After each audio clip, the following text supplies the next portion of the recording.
Corona సంవత్సర పరిపాలన అయింది. గడప గడపకి ప్రోగ్రామ్స్లో నాయకులు ఎవరైనా వస్తున్నారా? జనరల్గా ఏమైనా ఇబ్బందులు ఉన్నాయి? లేదు, ఎవరు రావట్లేదు. ఏమేమి రావట్లేదు అన్న ఇంట్లో? మాకైతే అమ్మఒడి పడలేదు ఈ సంవత్సరం. అంతకుముందు లాస్ట్ ఉన్నప్పుడు పడినాయి, తర్వాత ఇప్పుడైతే ఏం పడలేదు.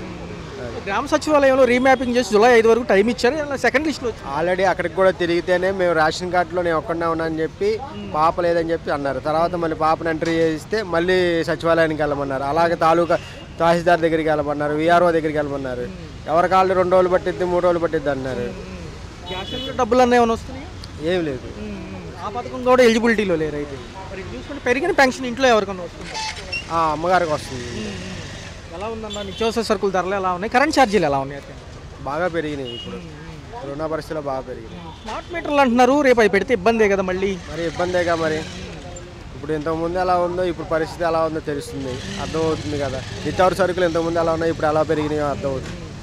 మనం చూసుకున్నట్లయితే గతంలో ఏంటంటే వాలంటీర్లు ఉండేవాళ్ళు, రెండోది ఏంటంటే ఏదైనా విషయం కావాలని తెలిసేది. ఇప్పుడు ఎలా ఉంది? సచివాలయంలో రెస్పాన్స్ ఏమైనా ఉందా? అసలు ఏం లేదు. ఇంతకుముందు వాలంటీర్ ఉన్నప్పుడే బాగుంది. ఎందుకంటే ఇంటికి వచ్చి ఏది కావాలన్నా సరే చేసి పెట్టేవాళ్ళు. ఇవాళ సచివాలయంకి వెళ్తేనే వాళ్ళు లేరు, అక్కడ అతను లేరు, ఈ సెక్షన్ అతను లేరు అని చెప్పి చెప్తున్నారు. దానికి అంటే మరి ఇటుపక్క ఏమో రేషన్ మళ్ళీ డిపోలో తీసుకుంటున్నారు, డోర్ డెలివరీలు ఆగిపోయినాయి. ఇబ్బందిగా ఉందా? అదే బాగుందా? ఇబ్బందిగానే ఉంటుంది. మరి పని మానుకొని రేషన్ తీసుకోవాలి కదా ఒకరోజు.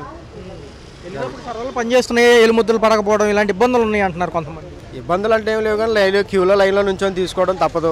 ఇంతకు ముందు అయితే ఇంటికి వచ్చేది 10 నిమిషాల్లో వేసేవాళ్ళం, మేము పనికి వెళ్ళిపోయేవాళ్ళం. ఇప్పుడు వెళ్ళి లైన్లో నుంచుంటే కానీ మధ్యాహ్నానికి రావట్లేదు. ఇప్పుడు నవరత్నాలు ఏమైనా అందుకున్నారు? 9 పథకాలు అప్పుడు ఉండే కదా జగన్మోహన్ రెడ్డి. అప్పుడు అమ్మఒడి పడింది మాకు, అప్పుడు అమ్మఒడి పడింది, ఇప్పుడు లేదు. ఎలా ఉందన్న? మరి ఒక సంవత్సరం దాటింది, మిగిలిగా అన్నీ చేస్తామంటున్నారు. రేపు మహిళలకు ఉచిత బస్సు ప్రయాణం అంటున్నారు. ఆ భారాలు మళ్ళీ ప్రయాణికుల మీదే పడుతుంది కదా, ట్రావెలింగ్ చేసే మగవాళ్ళపై. అంతే కదా. ఇప్పుడు అందరికీ మీద పడాల్సిందే. ఇప్పుడు గవర్నమెంట్ అయితే ఊరికనే ఇవ్వదు. ఇవాళ చూస్తున్నాం మనం, ప్రతిదీ కూడా నిత్యావసర సరుకులే కానీ ప్రతి దాని మీద మనకి పడుతున్నాయి. ఇంకా మనం చెప్పాల్సిందే ఉంది. ఇంకా దానికి అందరికీ, ప్రజలందరికీ తెలుసు ఎలా ఉంది ఏంటనేది. కాకపోతే ఏంటంటే ఎవరు చెప్పుకోలేకపోతున్నారు. మళ్ళీ లాంటి వాళ్ళు కొంచెం చెప్పుకుంటున్నాం. జగన్ గారు మళ్ళీ ప్రజల్లోకి వస్తున్నారు. ఎలక్షన్స్ ముందు మళ్ళీ పాదయాత్ర ఉంటుంది అంటున్నారు. ఓ పక్క చూస్తుంటే శ్రీకాళహస్తి ఘటన కూడా చూశారు కదా ఎలా ఉంది జనసేనలో. అది కూడా ఇబ్బందిగా ఉంది కొంచెం, ఏదైతే డ్రైవర్ చనిపోయాడు కదా. అది కూడా మరి అందరూ తెలుసు, మరి తెలిసినా మరి ఎవరు ఏం మాట్లాడలేదంటే ఏం అర్థం కావట్లేదు. పవన్ కళ్యాణ్ గారు స్పందించి ఉంటే బాగుండేది కదా. గతంలో మహిళలు మిస్ అయ్యారని అన్నారు కదా, 30,000 మంది. ఆ ఒక్క మాట అన్నారు. తర్వాత ఇప్పుడు ఈ సంవత్సరంలో ఎంతమంది మహిళల మీద అత్యాచారం జరిగినాయి, ఎంతమంది మహిళలు మిస్ అయ్యారో తెలియదా అని మేము అడుగుతున్నాం. ఏంటన్నా గుడివాళ్ళ కొడాల నాని గారికి లేదా పేరు నాని గారికి ఏంటి గాజులు పూలు పెడుతున్నారు? ఎందుకంటారు దారుణాలను వదిలేయచ్చు కదా. పాత నాయకులు కూడా తిరుగుతున్నారు. ఎందుకంటే మేనిఫెస్టో రీకాలింగ్ అని ఈ సంవత్సరంలో ఏం జరిగిందని అడుగుతున్నారు. దాంట్లో తప్పే ఉంది? అడగడంలో తప్పే ఉంది. అడిగినందుకే అలా చేస్తున్నారు వాళ్ళు. జనాలకు రాకుండా ఉండాలి, మేము ఏం చేయలేదు కాబట్టి వాళ్ళు భయపడుతున్నారు టీడీపీ వాళ్ళు. అది చైర్పర్సన్ ఆ లేడీని కూడా మధ్యలో పెడం దగ్గర ఆపేసి కారు బద్దలు కొట్టడం, పాప ఆవిడ కూడా కన్నీళ్ళు పెట్టుకుంటున్నారు. ఎందుకంటారు ఇవన్నీ అంశాలు? ఇప్పుడు చూస్తారు కదా, గడప గడపకి వెళ్తున్నారు కదా. అంతకుముందు అలాగే జరిగింది కాబట్టి ఏమైందో చూసాము. ఇప్పుడు కూడా వీళ్ళు అలాగే చేశారు కాబట్టి తర్వాత ఫ్యూచర్లో ఏం జరగబోతుందో తెలుసుద్ది. ఈసారి నమ్ముతారా ప్రజలు? ఆమె తెలిసి నమ్మేటి పరిస్థితి అయితే ఏమి లేదు. అయింది సంక్షేమ పథకాలు ఒకటి అమలు చేస్తాము, కొంచెం డబ్బులు లేకపోయినా అన్నీ ఇస్తామంటున్నారు. ఎలా ఉంది? పెరిగిన పెన్షన్ ఎవరికన్నా వస్తుందా ఇంట్లో? పింఛను అంతా బాగానే ఉంది. కాకపోతే ఇల్లులే వస్తాయి అన్నారు, రాలేదు. అవి వస్తాయని ఆశపడుతున్నాము అంతే, ఇల్లు లేని వాళ్ళం. ఒక పక్క చూసుకుంటే మరి గ్యాస్ సిలిండర్ డబ్బులు ఏమంటారు? కొంచెం గ్యాస్ డబ్బులు ఇప్పుడే మెసేజ్ వచ్చింది, వెళ్తున్నాను తీసుకోవటానికి. ఇంకా నుంచి పడతాయి అనుకుంటున్నాను. తల్లికి వందనం ఎవరన్నా మనవరాళ్ళకి పిల్లలకి మా పెద్ద అబ్బాయి పిల్లలు ఇద్దరు పడిని వచ్చినాయి. గతం చంద్రబాబు హయాం కంటే ముందు జగన్ గారి హయాం కదా, అప్పుడు కూడా బాగానే అందుకున్నారు. అప్పుడు బాగానే అందుకున్నాము. అమ్మఒడు అప్పుడు పిల్లలు ఇంకా ఎదగలేదు, రాలేదు. అయితే 45 సంవత్సరాలు 3 విడతలు తీసుకున్నాను. 4వ విడత రాలేదు, పడలేదు, రాలేదు. మెసేజ్ కూడా రాలేదు. ఆడబిడ్డ నిధి కింద ఇస్తామంటున్నారు త్వరలోనే. మహిళలకు ఉచిత బస్సు ప్రయాణం ఆగస్టు 15 నుంచి అంటున్నారు. బాగుంటుందా? ఊరి ఆధార్ కార్డు మీద వెళ్ళి రావచ్చు కదా, ఎక్కడైనా పనులు ఉన్నాయి? బాగుంటుంది కానీ మరి ఇంకా పెట్టలేదు కదా. అది బాగానే ఉంటుంది. అందులో పెడితే మాలాంటి పేదవాళ్ళకి ఛార్జీ ఇలా నడక తగ్గుతుంది కదా. ఏ ఛార్జీలు పడితే ఏ తీనీలకో ఏట్లకో వస్తాయని ఒక బాధ. ఇంకా కాలినడకతో వెళ్తున్నాము. అదే ఫీవోస్ అనుకో వెళ్ళి రావచ్చు అని ఒక ఇదే అంతే. 15 నుంచి పెడతామంటున్నారు. దాంతోపాటు ఏంటంటే నిరుద్యోగ భృతి, ఎవరైతే ఉద్యోగాలు లేక పాపం ఇబ్బంది పడుతున్నారో వాళ్ళకు కూడా కసరత్తు అంటున్నారు. బాగుందా? ఎందుకంటే పవన్ కళ్యాణ్ గారు కూడా ఉన్నారు కదా, ఉప ముఖ్యమంత్రి ఆయన మనకి. ఇప్పుడు ఎలా ఉంది ఆయన పనితీరు? ఎలా ఉంది? బాగానే ఉంది, అంతా బాగానే ఉంది. కాస్త ఆ ఇల్లులు కూడా కొద్దిగా ఏర్పాటు చేస్తే మాకు ఇంకా వాళ్ళకంటే దేవుళ్ళు ఎవరు లేరు అనుకుంటాం. మళ్ళీ డిపోల్లో స్టోర్లో ఇస్తున్నారు కదా, ఇబ్బందిగా ఉందా? ఇక్కడ అదే బాగుంది. అదే బాగుంది. వెళ్ళి టయానికి వెళ్ళి తెచ్చుకోవటం, వ్యాన్ ఎప్పుడు వస్తుందో కూడా తెలియదు. ఆ టయానికి పనులకు వెళ్ళిపోతాం. కాకపోతే కొద్దిగా లేట్ అవుతుంది అంతే. జగన్ గారు కూడా మళ్ళీ ప్రజల్లోకి వస్తున్నారు. ఆయన కూడా మళ్ళీ వస్తానంటున్నారు 2.0తో. అంటే రెండోసారి మళ్ళీ ప్రజల్లో తిరుగుతానంటున్నారు. ఎలక్షన్స్కి ముందు నుంచి కూడా అంటే నేను ఓడిపోయి ఉన్నాను, కొన్ని తప్పుల వల్ల మళ్ళీ బేరీలు వేసుకుంటున్నాం అంటున్నారు. మంచిదేనా ఆయన కూడా మళ్ళీ వస్తే? ఆయన వస్తే మంచిదే, ఈయన వస్తే మంచిదే. కాకపోతే ఏంటంటే ఆయన చేసింది అంతా బాగానే ఉంది, కానీ లాస్ట్లో ఇల్లులు ఇవ్వలేము. పట్టాలైతే ఇచ్చాడు కానీ ఇల్లులు ఇవ్వలేదు. అవి కూడా కొద్ది చేతిలో పెట్టేసినట్టయితే మాకు ఆయనకంటే దేవుడు లేడు అనుకున్నాము. లాస్ట్లో ఇల్లు లేకుండా చేసేసాడు. ఈయన వచ్చాడు కదా చంద్రబాబు నాయుడు గారు, ఆయన ఏమైనా ఇస్తాడో అని ఆశపడుతున్నాం. వాలంటీర్లు ఉండేవాళ్ళు ఏదైనా విషయంగా అని చెప్పేవాళ్ళు, వాళ్ళు లేకపోవడం వల్ల ఇబ్బందిగా ఉందా? పర్లేదా? పనులు అవుతున్నాయా? ఇబ్బందిగానే అవుతుంది. కాకపోతే ఆఫీస్కి వెళ్ళాలి. వాళ్ళు తొందరగా ఏది చెప్పట్లేదు. మాకు చదువు రాని వాళ్ళం ఆఫీస్ కాడికి వెళ్తే గసురుకుంటున్నారు. ఏమంటున్నారు? పడతాయమ్మా, ఏంటి తొందర, ఇంకా రాలేదు అని గసురుతున్నారు అంతే. మాకు చదువు రాదు కదా, గబ్బుకుని వెళ్ళి 45 సంవత్సరాలు డబ్బులు పడినాయండి అని అడిగితే ఇంకా పడలేదమ్మా, ఇల్లులు వస్తున్నాయండి, అక్కడ మెసేజ్లు వస్తున్నాయి, ఫోన్లో పెడుతున్నారంటే వాళ్ళు రాందే మేమేం చేస్తామమ్మా, రాలేదని గసిరేస్తున్నారు మమ్మల్ని. అయితే మిగతా బాగానే ఉంది. ప్రభుత్వాలు వచ్చి నిత్యావసర సరుకులు సామాన్యుడికి ఎప్పుడు భారమే. ఒక పక్క చూసుకుంటే కరెంట్ ఛార్జీలు భారమే. మరి ఎలా ఉన్నాయి? తగ్గినాయా పెరిగినాయా? పెరిగినాయి. కేంద్ర మంత్రి నిర్మలా సీతారామన్ గారు నిత్యావసర సరుకులు తరుగుతాయని ఒక 15 రోజులు అవుతుంది చెప్పి కూడా ఏమన్నా కంట్రోల్ ఇంతవరకు అసలు ఒక 5 పేజీలు తగ్గకపోగా పెరగడమే చాలా ఇబ్బందిగా ఉందండి. ఎలా ఉంది సార్ మంత్లీ మెయింటెనెన్స్? గతంలో ఎంత, ఇప్పుడు ఎంత అవుతుంది? పెరిగినాయండి. దానికి దాదాపు 25% పెరిగినట్టు. ప్రభుత్వాలు మళ్ళీ స్మార్ట్ మీటర్లు అంటున్నాయి, మళ్ళీ అది వస్తే ఇబ్బందే కదా సార్? ఇబ్బంది, చాలా ఇబ్బంది. మా బోర్డు మీడియం ఫ్యామిలీకి చాలా ఇబ్బంది అండి. ఇట్లా ఉద్యోగాలు చేసుకునే వాళ్ళకి వచ్చే జీతాలతోటి బతకాలంటే మాత్రం ఈ కూరలతోటి, ఈ కరెంటు బిల్లులతోటి చాలా ఇబ్బందిగా ఉంది. సాధారణంగా చూస్తే ప్రతి ఏటా ఇంటి పన్ను పెరుగుతుంది, నీళ్ళ పన్ను పెరుగుతుంది, ఇవి పెరుగుతూ ఉంటాయి. అవే పెద్ద భారంగా ఉంటే మళ్ళీ ఇది ఒకటి. అవి అంటే సంవత్సరానికి ఒకసారి కడతాం కాబట్టి పెద్ద అనిపించదు, భారమే. కానీ అది పెద్ద ఇంపార్టెంట్. ఇది నెలలా కదా, మంత్రి చేసుకునే వారికి చాలా ఇబ్బంది పడే పరిస్థితి ఏర్పడిందండి. అమరావతి రియల్ ఎస్టేట్ ఏమన్నా ఉందా, పర్లేదా ప్రస్తుతానికి? ఏం జరుగుతుంది ఏంటో అంత ఆగంబ గోచరంగా ఉంది. అది భవిష్యత్తు ఎలా ఉంటుంది? 4 ఏళ్ళు ఉంది, మరి కూటమి కలిసి ఉంటుందా? కలిసి ఉంటారనేది వేరే ఇబ్బంది, ప్రజలకు మాత్రం ఇబ్బంది, మీడియం ఫ్యామిలీ చాలా ఇబ్బంది. పోలవరం అమరావతి త్వరితగతిన పోలవరం అవ్వచ్చేమో కానీ అమరావతి నమ్మకం తక్కువ. అది 20 లక్షల ఉద్యోగాలు అంటున్నారు కదా సార్ అమరావతి. ఏంటి వచ్చేది 20 లక్షల సర్దే కానీ సరే, మనం ఇక అంత విమర్శించకూడదు, బాగోదు. ఎందుకంటే పబ్లిక్ అయినా సరే కొద్దిగా ఉండాలి కదా. రేట్లు మాత్రం బాగా విపరీతంగా ఉన్నాయి. అవి మాత్రం కొద్దిగా తగ్గించి ఏర్పాటు చేయమని చెప్పండి. సూపర్ 6 సంగతి ఏమిటంటారు? సూపర్ 6 అంటే సంక్షేమం అందుకునే వాళ్ళ లిస్టులో ఉన్నారా? సూపర్ 6 చాలా కొద్దిగా అది అందట్లేదండి. కొన్ని అందుతున్నాయి, కొన్ని అందట్లేదు. గ్యాస్ సిలిండర్ డబ్బులు ఏమైనా పడుతుంది? ఏమి పడలేదండి. వాళ్ళ తల్లికి వందనం వేశారు, మనవరాళ్ళ పిల్లలు. ఏం లేదు, అక్కడ 15 ఇక్కడ 15 పెరిగిన పెన్షన్ అన్నా కనీసం అది రాలేదండి ఇంకా. అది ఆడబిడ్డ నిధి ఉంది నెక్స్ట్, మరి ఆ మహిళలకు ఉచిత బస్సు ప్రయాణం అది అలా ఉంటుంది. ఉచిత బస్సు ఉంది, జిల్లా మారితే మరి మార్చుకోవడమే. అది అదో చెప్పాడు కానీ కృష్ణా జిల్లా వాళ్ళు కృష్ణా జిల్లానేగా, మా గుంటూరు జిల్లా డబ్బులు పెట్టుకోవాలి.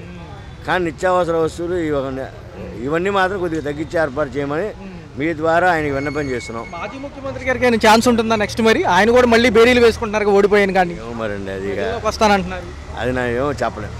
అదే ఓకే థ్యాంక్ యూ అండి. సంవత్సర పరిపాలన చూశారు, ఎలా అనిపిస్తుంది ఈ సంక్షేమ పథకం? ఎక్సలెంట్గా ఉంది. ఏమేమి అంశాలు నచ్చాయండి? అన్నీ బాగానే ఉన్నాయండి. రైసు గీసు అన్నీ బాగానే ఇస్తున్నారు, అంతా బాగానే ఉంది. మనం ఎల్లంలోనే అక్కడ లైన్ అని అనుకుంటాం, లైన్ లేదు ఏం లేదు, బాగానే ఉంది, ఫ్రీగానే ఉంది. అలాగే వెళ్తాం, ఇలా వచ్చేసేయటమే. చూసుకున్నట్లయితే ఫస్ట్ 3 పథకాలు, ఒకటి పెన్షను, తర్వాత మహిళలకు గ్యాస్ సిలిండర్లు సంవత్సరం వారు 3 డబ్బులు ఏమైనా పడుతున్నాయా? పడుతున్నాయండి, పడే వాళ్ళకి పడుతున్నాయండి, అందరికీ పడతలేదు కానీ పడే వాళ్ళకి మట్టికి బాగానే పడుతున్నాయి. చూసుకున్నట్లయితే తల్లికి వందనం కూడా వేశారు 13,000 చొప్పున. మనవరాళ్ళకి లేకపోతే పిల్లలకి ఎవరికన్నా వచ్చినాయి? మాలో ఎవరూ లేరు కానీ మా చుట్టాల్లో ఉన్నారు, వాళ్ళకి పడ్డాయి, అందరికీ పడ్డాయి. అంటే తను నెక్స్ట్ పిల్లలకు కూడా ఇద్దరికి ఇచ్చారుగా, ఇదివరకంటే ఒక్కళ్ళకే, ఇప్పుడు ఇద్దరికి ఇచ్చారు, బాగానే ఉంది. రోడ్ల వ్యవస్థ ఎలా ఉన్నాయి? నిత్యావసర సరుకుల ధరలు ఎలా ఉన్నాయి? రోడ్లు అంతా చిన్న చిన్న రోడ్లు కూడా బాగానే వేశారు. మాకెళ్ళే రోడ్లు ఉన్నాయి. మేము 1 టౌన్ నుంచి ఇటు వచ్చాము. అడిగిన తర్వాత ఆయన అన్నారు మాకు కూడా వేస్తాము అనేసి నన్ను అన్నారు. చూసుకున్నట్లయితే కరెంట్ బిల్లు ఏమైనా కొంచెం ఇబ్బందిగా ఉన్నాయా? ఏమీ లేవండి, కరెంట్ బిల్లు ఏమి ఇబ్బంది ఏమి లేదే, బాగానే ఉంది అంటున్నారు కానీ అంతా వేస్ట్. అది అంతా నిజమే, అంతా బాగానే ఉంది. చూసుకుంటే గతంలో జగన్మోహన్ రెడ్డి హయాంలో కూడా 9 పథకాలు, అప్పుడేం వాలంటీర్ వ్యవస్థలు ఇవన్నీ ఉండేవి. ఏదన్నా కాగితం కావాలన్నా ఏమన్నా ఉన్నా వాలంటీర్లు అడిగేవాళ్ళు. ఇప్పుడు వాళ్ళు లేరు. సచివాలయాలకు వెళ్ళడం ఏమైనా ఇబ్బందిగా ఉందా? అలాగే అలాంటిది ఏముండదండి. ఎల్లంలోనే రిసీవ్ చేసుకుంటున్నారు, బాగానే ఉంటుంది, అంతా హ్యాపీగానే ఉంటుంది. అప్పుడు ఆడబిడ్డ నిధి కింద ఇవ్వాల్సింది 1500 కూడా నెక్స్ట్ ఇస్తామంటున్నారు. మరి రేపు ఆగస్టు 15 నుంచి మహిళలకు ఉచిత బస్సు ప్రయాణం మంచిగా ఉపయోగపడుతుందా? ఎలా ఉంటుంది ఏదైనా ఊర్లో ఏమండి? లేని వాళ్ళకి చాలా ఉపయోగం పడిద్దండి. అది ఒక్కొక్కరికి బైకులు ఉంటున్నాయి, ఒక్కొక్కరికి ఉండలేదు కదా. లేని వాళ్ళు వెళ్ళి వచ్చేస్తారు, చాలా హ్యాపీగా ఉంటుంది. చాలా ఇబ్బంది పడే వాళ్ళకి అలాగే హ్యాపీగా ఉంటుంది, చాలా బాగుంటుంది. 4 ఏళ్ళు భవిష్యత్తు ఉంది మేడం. అమరావతి పోలవరం అంటున్నారు. రైతులు కూడా భూములు ఫస్ట్ ఇద్దామనుకున్నారు కానీ ఈ పాత భూములు డెవలప్ చేసి ఇస్తే కనుక ఖచ్చితంగా ఇస్తామంటున్నారు. ఈ ఎలా అనిపిస్తుంది? ఇస్తారండి, ఆడి సంగతి నాకు తెలియదు కదా. ఇస్తారు, ఇచ్చి వీలైనంత ఈజీగా ఇచ్చేసేస్తారు. ఇవ్వకుండా ఏమి ఉండరు. చంద్రబాబు నాయుడు అన్న తర్వాత మాట తప్పరు నాకు తెలిసినంత వరకు. పైన మోడీ గారు ఉన్నారు కాబట్టి గట్టిగా అవుతుందా ఈ 4 ఏళ్లలో? అవుతుందండి, అయితే ఉద్యోగాల కోసం పక్క రాష్ట్రాలకు వెళ్ళకుండా ఇక్కడ చేసుకోవచ్చు. పిల్లలు మనకే వస్తున్నాయి, చాలా అవకాశాలు వస్తున్నాయి కదండి. ఉద్యోగాలు కూడా బోల్డ్ అన్నీ వస్తున్నాయి మనకి, పక్క రాష్ట్రాలకు వెళ్ళకోకుండా కూడా చాలా మంది. పాలన అయింది. ఒక పక్క ఏంటంటే ఆ సంక్షేమం అభివృద్ధి. ఈసారి అమరావతి అయితే కనుక కంపెనీలు ఐటీ సెక్టర్ వస్తే ఇక్కడ సాఫ్ట్వేర్ ఉద్యోగాలు వస్తాయి అంటున్నారు. ఎలా అనిపిస్తుంది? ఒక సంవత్సరం చూశారు కదా. బాగానే ఉంటుంది. ఎవరైనా సరే మనం కోరుకునేది ఏంటి, మన రాష్ట్రం అభివృద్ధి చెందాలనే. అది ఎవరైనా సరే ఈ కూటమి ప్రభుత్వం వస్తే అమరావతి అభివృద్ధి చెందుతుంది అని అందరం ఆశించి వాళ్ళని గెలిపించాము. అదే దిశగా వాళ్ళ పాలన కూడా కదులుతున్నట్టుంది. ఏదైనా సరే ఇదేమీ కూర కాదు కదా, పొయ్యి మీద పెట్టంగానే వెంటనే అయిపోవటానికి కొంచెం టైం పడుతుంది. అది 2 ఏళ్ళు అవ్వచ్చు, 3 ఏళ్ళు అవ్వచ్చు. మనం వీళ్ళకి అవకాశం ఇచ్చాం కాబట్టి మనం చూడాలి.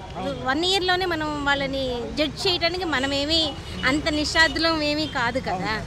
అందుకని అమరావతి డెవలప్ అయితే నిజంగానే ఇప్పుడు నదులన్నీ వెళ్ళి సముద్రంలో కలిసినట్టుగా ఇక్కడ ప్రజలంతా వెళ్ళి హైదరాబాద్లో సాఫ్ట్వేర్ అంటే హైదరాబాద్, బెంగళూరు అటు వెళ్ళిపోతున్నారు. మన ఏపీకి ఎవరు ఉండట్లేదు. నిజంగా సాఫ్ట్వేర్ కంపెనీస్ వస్తే ఇక్కడున్న తల్లిదండ్రులు కూడా ముందు ఎంతో సంతోషిస్తారు. పిల్లల్ని వదిలేసి పిల్లలు అంత దూరంలో ఉండి తల్లిదండ్రులు ఇక్కడ ఉండటము చాలా ఇబ్బందిగా కూడా ఉంటుంది. నిజంగానే ఆగస్టు 15 నుంచి ఉచిత బస్సు ప్రయాణం పెడుతున్నారు మేడం మహిళలకు. పెట్టకుండా ఉంటేనే ఆనందం. ఎందుకంటే మనం మిగతా రాష్ట్రాల్లో ఉన్న పరిస్థితులు మనం చూసాం. కానీ ఇప్పుడు మినిమం అంత బస్ ఛార్జెస్ కూడా తీసుకొని ప్రయాణం చేయలేని స్థితిలో అయితే ఎవ్వరూ లేము. అది మటుకు వాస్తవం, మనం ఒప్పుకోవాలి. అది పెట్టడం మూలంగా రాష్ట్రానికి ఇంకా బర్డెన్ పెరుగుతుందే తప్పించి ఏమీ తగ్గదు. దానివల్ల ఎవరికి ఉపయోగం కూడా ఉండదు. ఏదో కొద్ది మందికి ఉండొచ్చు. ఆ వార పథకాలు ఉంటున్నాయి కదా. అప్పుడు సూపర్ 6 చెప్పారు. ఎలా అనిపించింది? ఒక్కొక్కటి 1 by 1 చేసుకొస్తున్నారు కదా. తల్లికి 100 వేశారు, గ్యాస్ సిలిండర్ డబ్బులు, ఒక పక్క పెరిగిన పెన్షన్. ఎలా బాగుంది అది. ఎందుకంటే ఇవి అవసరం, ఇవి అందరికీ అవసరం. విద్య అనేది కానీ వృద్ధాప్యంలో వాళ్ళకి పెన్షన్ అనేది అది కంపల్సరీ అవసరం. ఇది ఆడబిడ్డ నిధి ఉంది మేడం, 1500 నెల ఇస్తారు కదా. అది కూడా కసరత్తు అవుతుంది. నిరుద్యోగ భృతి ఎవరైతే ఉద్యోగాలు లేక ఇబ్బంది పడుతున్నారో కొంచెం ఆర్థిక వెసులుబాటు చూసుకుని ప్రభుత్వం ముందుకు వెళ్తానంటుంది. ఎలా అనిపిస్తుంది? ఇదే మీకు మనకి ఐటీ సెక్టర్ అని కనుక ఇవి వచ్చినట్టయితే కనుక ఇలా ఇంట్రడ్యూస్ అయిపెట్టి చిన్న చిన్న కంపెనీస్లో కూడా వీళ్ళకి ఉద్యోగాలు ఇప్పించగలిగితే ఈ నిరుద్యోగ భృతి ఇవ్వటం కూడా కొంత తగ్గుతుంది. అంటే ప్రభుత్వానికి కొంచెం భారం తగ్గుతుంది కదా. అలా చూసుకున్నా కూడా బాగానే ఉంది. ఈ మిగతా పథకాలు అనేవి కొన్ని తగ్గించుకొని ఇప్పుడు మహిళలకి నిజంగానే ఉచిత బస్సు అనేది నిజంగానే అది నా ఉద్దేశంలో మటుకు అది నిజంగా దండగా. అది అసలు తీసేస్తేనే చాలా బెటర్ అని నాకు అనిపిస్తుంది. ఎలా ఉంది మేడం? కరెంట్ ఛార్జీలు ఏమైనా ఇబ్బందిగా ఉన్నాయి కొంచెం, లేకపోతే పర్లేదా? నిత్యావసర సరుకులు కరెంట్ ఛార్జీలు అనేది మనం చెప్పలేము. ఇప్పుడు ఏమవుతుంది, పాత ప్రభుత్వం వాళ్ళు చేసినవి మన మీద ఇప్పుడు మేము భరిస్తున్నాము అని చెప్తున్నారు. అది ఎవరికి వాళ్ళకి తెలియాల్సిందే కానీ అది మనం దాని గురించి అయితే నేనైతే చెప్పలేను. టోటల్గా అయితే ఎలా ఉంది? ఒక 1 year చూసాం కదా. జనరల్గా అంతా కూడా కొంచెం ఈ రోడ్ల వ్యవస్థలు అన్ని జస్ట్ నార్మల్గా అయితే ఉన్నది. మనం ఆశించింది అప్పుడే మనం చెప్పలేం. కనీసం 3 సంవత్సరాల తర్వాత మీరు ఈ ప్రశ్న అడిగితే దీనికి కరెక్ట్గా సమాధానం చెప్పగలరు. 1 yearలో అయితే కష్టం అవుతుంది. హలో, తెలుగు రాజ్యం ఛానల్ చూస్తున్నారా? సామాజిక రాజకీయ జీవన చిత్రణే తెలుగు రాజ్యం. అతిశయోక్తులు అసత్యాలు ఉండవు. రాజకీయ కోణం కాదు, ప్రజా కోణమే కొలబద్ద. తెలుగు రాజ్యం వీక్షణ మీ ఉత్తమ అభిరుచికి నిదర్శనం.